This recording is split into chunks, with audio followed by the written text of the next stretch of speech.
गहि शरणागति राम की भवसागर की नाव, रहमान जगत उतार को और न कछु पाई। रहीमान जगत उतार को और न कछु पाई। శ్రీరాముడి ధర్మపథం అపూర్వ గ్రంథం 5వ భాగం. జయహో రామాయణం. భిన్న సంస్కృతుల సమాగమం. విభిన్న సంస్కృతులను రామాయణం దర్శించింది. వాటి మధ్య సమతూకం సాధించింది. అయోధ్య, కిష్కింధ, లంక ఈ 3 చోట్ల భిన్న పరిస్థితులున్నాయి. అక్కడ సంస్కృతి, సంపన్నులైన రామసోదరులు సుగ్రీవుడు, విభీషణుడు వీరందరి మధ్యన వాల్మీకి సమతుల్యత సాధించడాన్ని రామాయణం ప్రస్ఫుటీకరిస్తుంది. వేద సంస్కృతి ఒక్కటే కాదు, క్రూర దానవ సంస్కృతి, పక్షి సంస్కృతి, వానర సంస్కృతి వంటివి రామాయణంలో ప్రతిబింబిస్తాయి. జటాయువు, సంపాతి వంటి విహంగాల్లో నిస్వార్థ సేవ, నిబద్ధత, త్యాగ చింతన గోచరిస్తాయి. శరణాగతి కావ్యం. రామాయణం ఒక ఇక్షు సాగరం. ఎక్కడ దోసిలి పట్టి తాగినా తీయదనమే. మానవజాతి తాపత్రయాలను పోగొట్టి శరణాగతి తత్వానికి ప్రాధాన్యమిచ్చాడు వాల్మీకి. ఒక్కొక్క కాండలో ఒక్కొక్క రసావిష్కరణ చేశాడు. ఇక శరణాగతికి నిలువెత్తు గోపురం రామాయణం. లోక కళ్యాణార్థం. భారతీయ సంస్కృతిలో కుటుంబ వ్యవస్థకి, భార్యాభర్తల జీవన శైలికి రామాయణమే స్ఫూర్తి. లోక కళ్యాణానికి ఉపయోగపడే రీతిలో జీవించడానికి ఉపయుక్తమైన ధర్మసూక్ష్యాలు, నీతి వాక్యాలు రామాయణంలో ఉన్నాయి. అందుకే రామాయణం వేద సమానమై నేటికి దేదీప్యంగా తేజరిల్లుతోంది. దేశకాల పరిస్థితులు ఎలా ఉన్నా రామాయణం తనలోని మౌలిక సత్య ధర్మ విశిష్ట కారణాల వల్ల విశ్వ సాహిత్యంలో అగ్రస్థానంలో అలరారుతోంది. కామార్థాలనే పురుషార్థాలకు సంబంధించి ధర్మ ప్రధాన గుణాలు కలిగింది. వేదసార సంగ్రహ రూపం కనుక రామకథ రచించాడు వాల్మీకి మహర్షి. శతకోటి ప్రవిస్తరం. కొన్ని వేల సంవత్సరాల క్రిందటి కావ్యం రామాయణం. ఇన్ని సంవత్సరాలుగా అది గ్రామ గ్రామాన వాడవాడలా గానం చేయబడుతూ రావడానికి కారణం అందులో అన్ని కాలాలకు పనికి వచ్చే సందేశం ఉన్నందునే. అదే దాని శాశ్వతానికి ఏకైక కారణం. సకల జాతికి స్ఫూర్తి కలిగించిన రామకథ అన్ని కాలాల్లోనూ చిరస్థాయిగా నిలిచింది. మన సంస్కృతిలో అగ్రభాగాన నిలిచింది. భారతీయ భాషలన్నిటిలో రామాయణం ప్రతిధ్వనిస్తూ, ప్రతిఫలిస్తూ, ప్రతిబింబిస్తూ ఉంటుంది. రామాయణ కథ లేని భారతీయ భాష లేదంటే అతిశయోక్తి కాదు. శతకోటి ప్రవిస్తరం. 100 కోట్లుగా లోకమంతా విస్తరించింది రామాయణం. ప్రపంచమంతా వ్యాపించింది. అన్ని దేశీయ భాషల్లోగాక ఎన్నో ప్రపంచ భాషల్లో సీతారామ కథ విస్తరించి ఉంది. Tibet, Turkey, China, Sri Lanka, Java, Cambodia, Thailand, Indonesia, Malaysia, Vietnam లాంటి ఎన్నో దేశాలకు విస్తరించింది. ఈజిప్టు రాజవంశం పేర్లు, కథల వల్ల రామాయణ గాథలో ఆ దేశానికి పరిచయం ఉన్నట్లు తెలుస్తుంది. మానవ వికాసం. పశుప్రాయమైన స్థాయి నుంచి పరిపక్వత చెందిన మానవీయ స్థాయికి మనిషిని తీసుకువెళ్లిన మహాగ్రంథం రామాయణం. వ్యక్తులలో మార్పు రావాలంటే, మానవీయ విలువలు పెంపొందాలంటే, మానవతా వికాసం అభివృద్ధి చెందాలంటే అత్యంత ఆవశ్యకమైంది వ్యక్తిత్వ నిర్మాణం, కుటుంబ వ్యవస్థ, సమాజ వ్యవస్థ, స్వవృత్తి ధర్మాచరణ, విశ్వజనీనమైన దృష్టి. ఈ 5 అంశాలు రామాయణంలో నిరూపించబడ్డాయి. యువత వీటిని అధ్యయనం చేస్తే సమాజంలో మార్పు వస్తుంది. అప్పుడు మానవ వికాసం, మానవతా వికాసం తథ్యం. త్రిగుణాత్మక కావ్యం. రాముడు, విభీషణుడు, భరతుడు, లక్ష్మణుడు ధర్మానికి ప్రతీకలు. రావణుడు, వాలి, దశరథుడు, శూర్పణఖ కామ మోహాలకు బందీలు. కైకేయి, వాలి అర్థానికి అంటే రాజ్యానికి ఆశపడి ప్రాముఖ్యతనిచ్చినవారు. ధర్మార్థ కామాలను అనుసరించనిచో సంభవించే పరిణామాలెలా ఉంటాయో విశదపరిచిన గ్రంథం రామాయణం. విజ్ఞాన ఖని. రామాయణం చదవకపోతే ఓ విలువల మార్గం శాశ్వతంగా మూసుకుపోయినట్టే. దీనిలో చరిత్ర ఉంది, భూగోళం ఉంది, జీవజంతు శాస్త్రాలున్నాయి. అచ్చమైన నిత్య జీవితానికి ఉపయోగించే ఎన్నెన్నో విలువలు, బోధనలు ఉన్నాయి. వ్యక్తి ధర్మం, పుత్రధర్మం, పతిధర్మం, రాజధర్మం సమస్తం ఉన్నాయి. రణతంత్రాలు, యుద్ధ వ్యూహాలు ఉన్నాయి. సకల వేదాల సారాన్ని, ఉపనిషత్తుల రహస్యాల్ని ఇముడ్చుకున్న ఉద్గ్రంథం రామాయణం. ధర్మయుద్ధం. రామాయణం ఓ స్త్రీ కోసమో ప్రతీకారం కోసమో జరిగిన యుద్ధంగా భావించరాదు. జీవితంలో అడుగడుగునా ఎదురయ్యే అనేకానేక అధర్మాలకు, అన్యాయాలకు, అవినీతికి వ్యతిరేకంగా ధర్మం, న్యాయం, నీతి చేసిన యుద్ధం.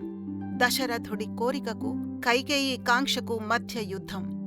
కైకేయి దురాశకు, రాముడి పితృభక్తికి మధ్య యుద్ధం. క్షత్రియ ధర్మానికి, అసుర ప్రవృత్తికి మధ్య యుద్ధం. సుగ్రీవుడి మిత్రుడికి, అధర్మ వాలికి మధ్య యుద్ధం. స్త్రీ రక్షకుడికి, అత్యాచారికి మధ్య యుద్ధం. ధర్మాత్ముడైన రాముడికి, అధర్ముడు, నీతిహీనుడు అయిన రావణుడికి మధ్య జరిగిన యుద్ధం. అధర్మం మీద ధర్మం చేసిన యుద్ధం. ధర్మ సంస్థాపనకు, నీతి పరిరక్షణకు మధ్య జరిగిన యుద్ధం. ఎన్నో రామాయణాలు. ఆదికావ్యం ప్రాంతీయ, జాతీయ, అంతర్జాతీయ సాహిత్యాలకు మహోపకారం చేసింది. కేంద్ర సాహిత్య అకాడమీ రామాయణం ఆధారంగా వచ్చిన గ్రంథాల వివరాలను సేకరించింది. వరుసగా పేర్లు రాసుకుంటూ వెళ్తేనే 2 సంపుటాలు ప్రచురించాల్సి వచ్చింది. రామాయణాలే 1000కి పైగా ఉన్నాయి. ఉర్దూ, నేపాలీ, జర్మన్ ఇలా దాదాపు 50కి పైగా భాషల్లో అనువదించుకున్నారు. జైనులు, బౌద్ధులు కూడా ఈ గ్రంథాన్ని కళ్లకద్దుకున్నారు. రామాయణ తత్వాన్ని మరింత లోతుగా విశ్లేషిస్తూ రామ రహస్యోపనిషత్తు, సీతోపనిషత్తు తదితర ఆధ్యాత్మిక గ్రంథాలు వెలువడ్డాయి.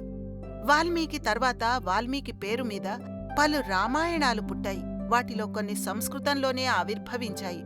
ఆనంద రామాయణం, అద్భుత రామాయణం, ఆధ్యాత్మ రామాయణం, ఆశ్చర్య రామాయణం, భషుండి రామాయణం, అగస్త్య రామాయణం మొదలైనవి. ఆ రామాయణం ఆధారంగా మన దేశ భాషల్లోనే కాక విదేశీ భాషల్లోనూ ఎన్నో రామాయణాలు వెలువడ్డాయి.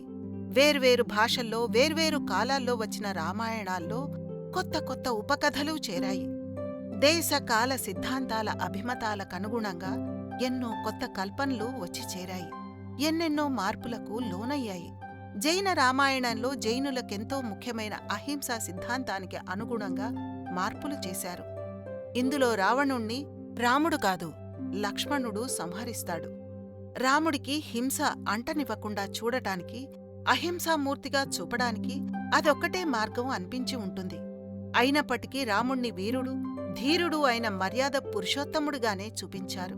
16వ శతాబ్దంలో గోస్వామి తులసీదాసు రామాయణాన్ని ఆధునీకరించి రామచరిత్ మానస్ పేరుతో అయోధ్య ప్రజల మాతృభాష అవధిలో రచించాడు.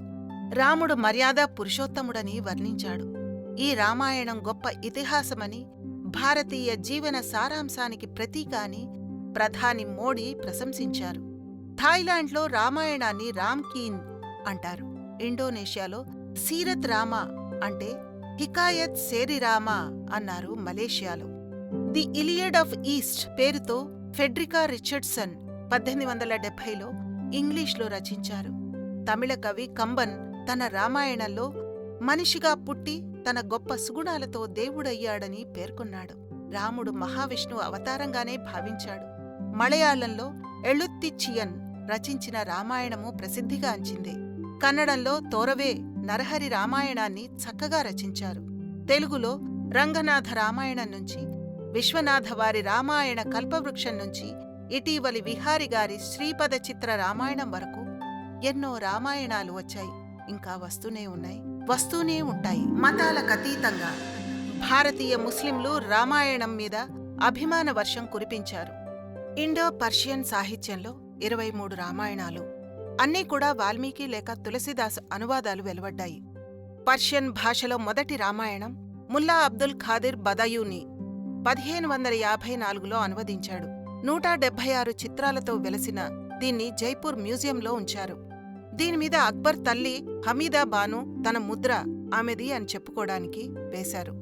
1604లో ఆమె మరణశయ్య మీద ఉన్నప్పుడు దాన్ని తనివితీరా చూశారుట. దానిమీద జహంగీర్, ఔరంగజేబ్, షాజహాన్లు తమ తమ ముద్రలు వేశారు. దాని కాపీని అక్బర్ అనుమతితో అబ్దుల్ రహీం ఖాన్ తయారుచేశాడు. అది వాషింగ్టన్లోని ఫ్రీ ఆర్ట్ గ్యాలరీలో ఉంది. షాజహాన్ కొడుకు దారాసిఖో తులసీదాసు రామాయణాన్ని రామాయణ్ నాజం ఖుస్తార్ బిస్మిల్లా రామాయణంగా పర్షియాలో అనువదించాడు.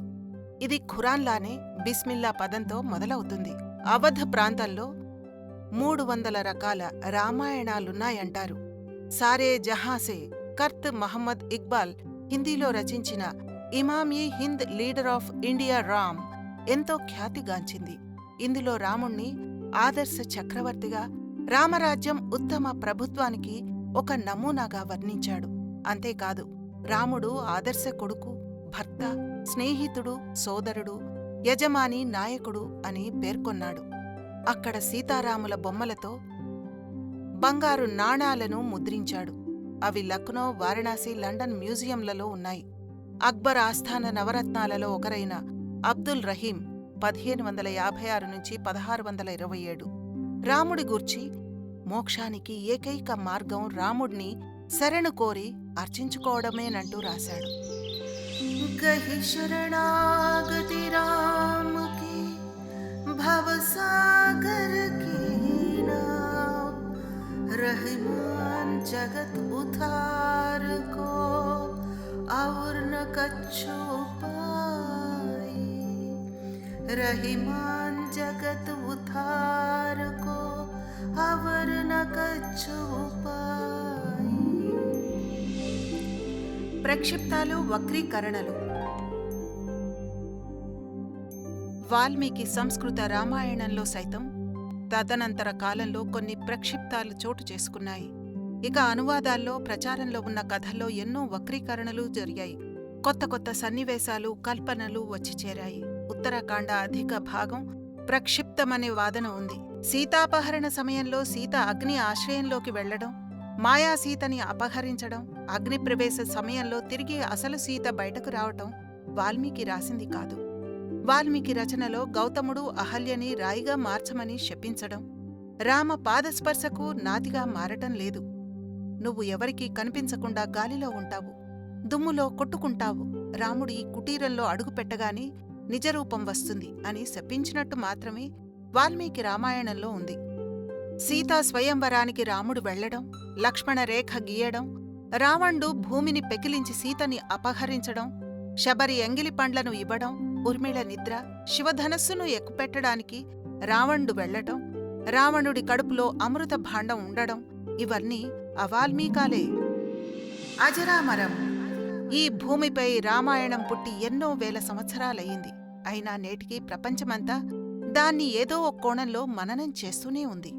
నేటి మన వివాహ కుటుంబ వ్యవస్థలకు రామాయణం ఒక నమూనాగా మారి మరీ నిలిచింది. యావత్ స్థాయంతి గిరయః సరితశ్చ మహీతలే తావత్ రామాయణ కథా లోకేషు ప్రచలిష్యతి, తావత్ రామాయణ కథా లోకేషు ప్రచలిష్యతి. శ్రీమద్ రామాయణ గాథ పర్వతాలు భూమండలంపై ఉన్నంతవరకు, నదులు పారుతున్నంతవరకు సర్వలోకాల్లో వ్యాపించి ఉంటుంది. అంతకాలం పాటు లోకంలో ప్రచారం పొందుతుందని ప్రతిజ్ఞ చేశాడు వాల్మీకి.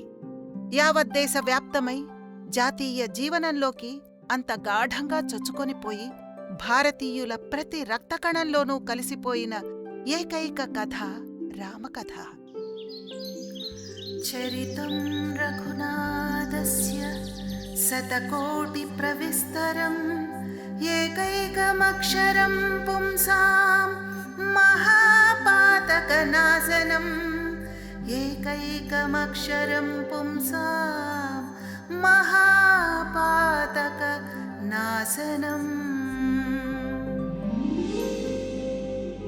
శ్రీ రఘునాథుని చరిత్ర శతకోటి పరివ్యాప్తం.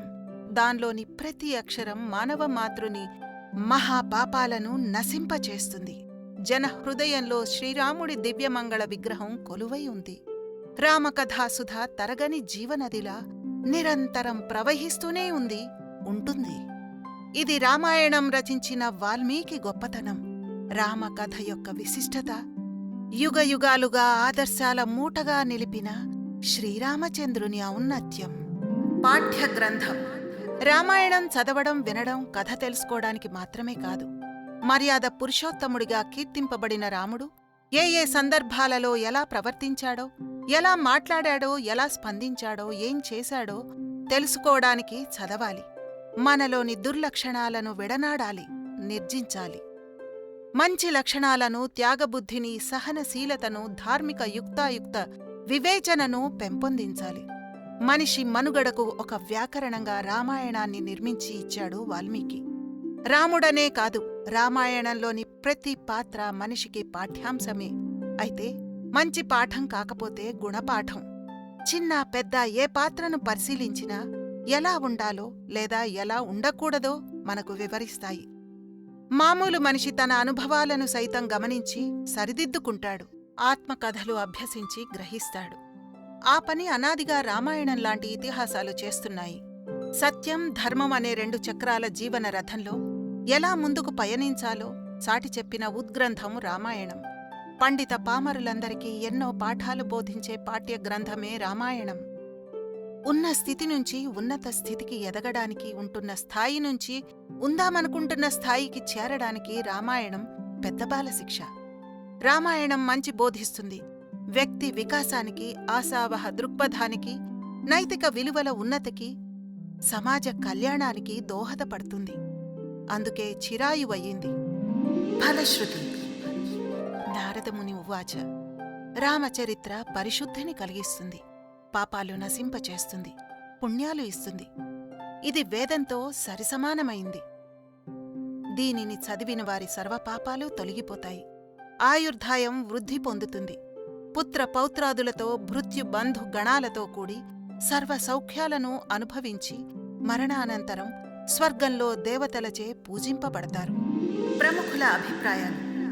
ప్రసిద్ధ ఆంగ్ల రచన ఇలియడ్ కంటే 4 రెట్లు పెద్దదైన రామాయణం గురించి ప్రముఖులేమంటున్నారో చూడండి. విశ్వసారస్వతంలో రామాయణానికి ధీటైనది లేదు. వివేకానందుడు. రామాయణం అద్భుతమైన కథ. ఠాగూర్. మానవాతీత వ్యక్తులకు గాను, లేదా మానవుల వలె నటిస్తున్న మానవాతీత వ్యక్తులకు కాక, మానవులై ఉండి కొన్ని ఆశ నిరాశలకు, రాగద్వేషాలకు, కష్టసుఖాలకు, జయాపజయాలకు నావలే మీవలే మరొకరి వలె లోనైన వ్యక్తులను మాత్రమే పాత్రలుగా తీసుకుని వాల్మీకి తన మహాకావ్యాన్ని రచించాడు. ఆ పాత్రల స్వరూపాన్ని ప్రక్షిప్తాలెంతగా మరుగుపరుస్తున్నా వాటిలోంచి మానవత తొంగి చూస్తూ ఉంటుంది. కనుకనే మనలోని మానవతను ఆత్మబంధువు వలె ఆదరంగాది పలకరిస్తూ ఉంటుంది. కనుకనే ఇన్ని శతాబ్దాల తర్వాతైనా వాల్మీకి రచన తన సమ్మోహన శక్తిని కోల్పోలేదు. నార్ల వెంకటేశ్వరరావు గారు జాబాలి పీఠికలో పరంధాముడి జీవనం యుగయుగాలకు ఆదర్శం. భారత ప్రధాని మోడీ గారి అభిప్రాయం. రామచరితామృత పానం. త్యాగయ్య, అన్నమయ్య, రామదాసు వంటి వాగ్గేయకారులు అఖండమైన రామభక్తి సామ్రాజ్యంలో తనివి తీరా సంచరించి తనువులో, మనసులో, అణువణువులో రామయ్యను దర్శించారు. చివరి ఊపిరి వరకు రామగానం చేసి ఆ తర్వాత రాముడిలోనే ఐక్యమయ్యారు. భగవద్ రామానుజులు తిరుపతి నంబి అనే ఆచార్యుల ద్వారా తిరుపతి అలిపిరి పాదాల మంటపం వద్ద 1 సంవత్సర కాలం పాటు రామాయణ రహస్యార్థాలను అభ్యసించారు. గాంధీజీ రామరాజ్యం గురించి కలలు కన్నారు. ప్రతిరోజుని రఘుపతి రాఘవ రాజారాం ప్రార్థనతో ప్రారంభించేవారు. గుండెల్లో తుపాకీ గుండ్లు దిగినా నోటి వెంట హే రామ్ అన్న పదమే వచ్చింది. అలా రామనామాన్నే జపిస్తూ అసువులు బాశాడు మహాత్ముడు. శ్రీమద్ రామాయణం మానవ విలువల దిక్సూచి, మనిషి ఎలా జీవించాలో చెప్పిన జీవన వేదం.